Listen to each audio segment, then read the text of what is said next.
regarding sa kaso ko, ang daming nag-aantay ko ano masasabi ko. Syempre, bibigay ko yun sa inyo. Ganun talaga, pag nakilala ka, merong consequences, lalo na sa paraan na ginawa ko kung paano ako makilala. Lalo na din kung paano ako bilang ako. Bilang ako na nagpapakatotoo, lahat naman kasi may consequences at naiintindihan ko. Sa part na yan, syempre, bilang Mami Oni, kilala niyo naman ako. Tuloy lang ang buhay. Haharapin ko lahat na ibabato sa akin.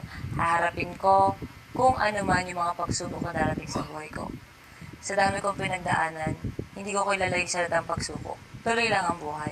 Kung ano man ang kalabasan, matalo man ako, makulong ako, ano mangyari sa akin, ako to. At sana mag-set siya as example sa inyo. Kung hindi man, then okay, meron palang kalayaan sa Pilipinas. Meron pala tayong freedom of expression. Again, ako bilang si Mami Oni, kilala niyo naman ako. Wala naman akong laban na inaatrasan. Yet, mag-backfire man sa akin lahat